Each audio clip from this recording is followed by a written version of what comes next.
Anies digampar masanya sendiri saat nyanyi Ojo dibandingke. Masa yang hadir saat itu justru berteriak, "Di hati ini hanya ada Pak Jokowi." Tak hanya raut mukanya yang memerah, tapi para petinggi Nasdem yang turut hadir pun termasuk Ahmad Ali menjadi panik seperti yang bisa dilihat dalam unggahan video pada sebuah akun TikTok tersebut. Ya gak papalah, setidaknya memang mereka harus tahu bahwa di hati mereka hanya ada Pak Jokowi, bukan sosok ambisius Yaman seperti dia.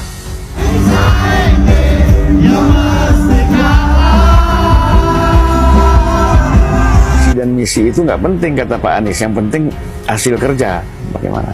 Hasil kerja? Ya, dia bilang itu pidato. Nah, hasil kerjanya Anies apa?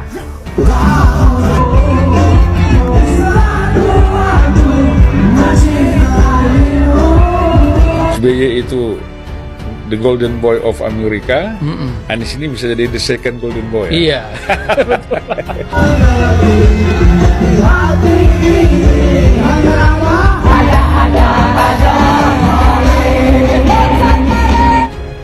Misalnya gini, Jokowi itu kan orang yang senang dengan seseorang yang giat bekerja, yang punya visi gitu ya, pekerja keras, makanya yang tegas kayak Ahok itu senang dia.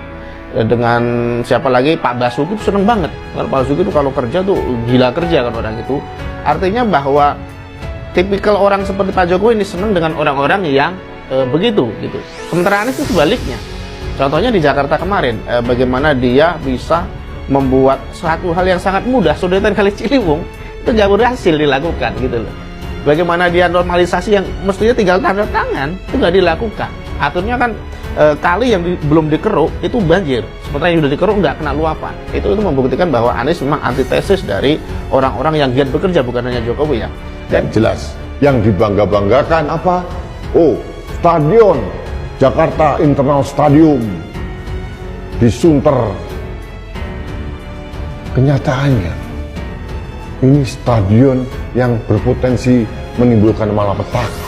Menuju ke sana susahnya minta ampun, aksesnya susahnya minta ampun, tidak direncanakan dengan matang, dan keluar dari stadion pun berjubel dan berpotensi secara keamanan bagi penonton.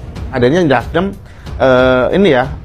berubah pikiran ya di detik-detik terakhir, misalnya seperti omongan Paloh sebelumnya, saya ya tergantung arahan, kalau arahannya berarti mendukung, ya ini bahasa-bahasa politiknya Paloh sebenarnya.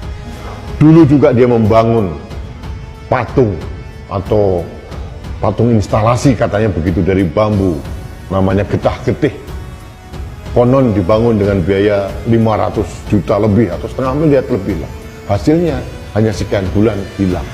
Patung yang tidak akrab dengan lingkungan.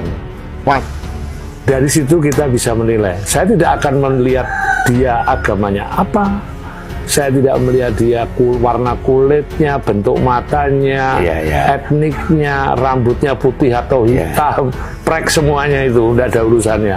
Tapi aku lihat pertama track recordnya apa nih? Kalau cuma modal cocok doang, belgedes.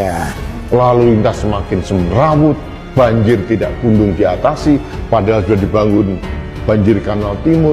Sodetan dari Ciliwung ke banjir kanal timur pun tidak 1% pun dilakukan. Alasannya macam-macam, mencoba berkelit dan berkilah. Itulah Anies Baswedan.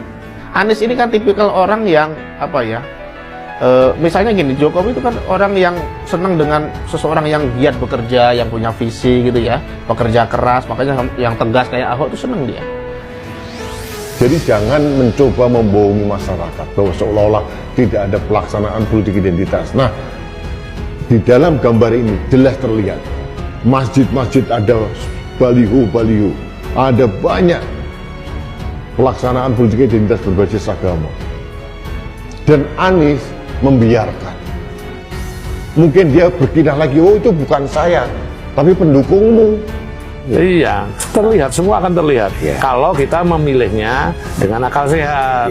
Tapi kalau memilihnya dengan akal yang tidak sehat, Fakta ini semakin mempersulit langkah Anies untuk terus maju sebagai capres pada kontestasi politik di 2024 mendatang.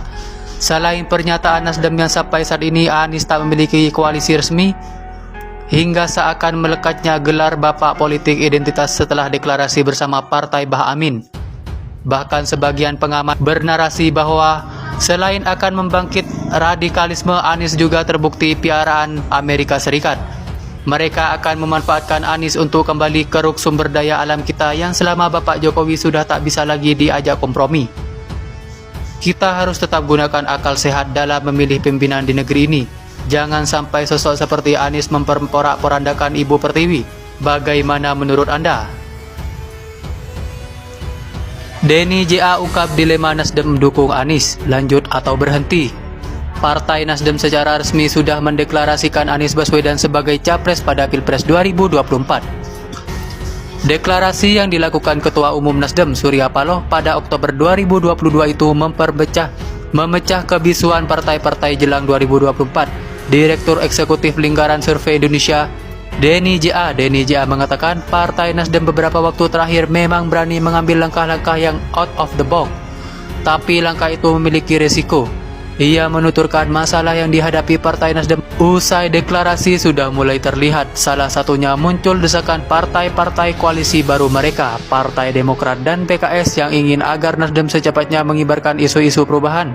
Hal ini dirasa tidak mudah, pasalnya satu kaki Nasdem ada di pemerintahan karena kader-kader mereka menjadi menteri di Kabinet Indonesia Maju, Menteri LHK Siti Nurbaya, Menkominfo Johnny G. Plate, dan Menteri Pertanian Syahrul Yassin Limpo. Sebaliknya, partai-partai yang ada dalam koalisi lama dan sebelumnya dinaungi Nasdem tentu tidak tinggal diam. Denny melihat mereka akan mendesak Nasdem untuk membatalkan dukungannya kepada Anies atau hengkang dari pemerintahan. Mungkin sebulan depan, 2 bulan atau 3 bulan ke depan sebelum mendaftarkan capres, dua tarikan ini yang akan keras sekali, kata Denny. Pasalnya ia menerangkan di balik pertarungan ini ada dua segmen pemilih yang berbeda. Satu sisi ada pemilih yang puas terhadap pemerintahan Presiden Joko Widodo dan ingin meneruskan. Tapi ada sisi lain pada antitesis yang ingin membawa perubahan. Bahkan masing-masing segmen pemilih itu sudah memilih sosok yang belakangan mulai kuat didorong untuk maju sebagai capres dalam Pilpres 2024. Ganjar misalnya sudah didukung PSI sebagai capres mereka berdampingan dengan Yeni Wahid. Kemudian tentu ada Anies Baswedan yang sudah diusung sebagai capres resmi oleh Partai Nasdem akhir tahun lalu. Menurut Denny, Nasdem sendiri tidak akan diam saja secara sukarela menarik menteri-menteri mereka dari pemerintahan Jokowi. Dia akan bermain taktik menyerahkan ke Jokowi di reshuffle atau tidak. Tapi Anies tidak akan dibatalkan Nasdem sejauh mendapatkan mitra koalisi. Kita akan lihat pertarungan dua besar yang melanjutkan atau membawa isu perubahan ini, ujar Denny.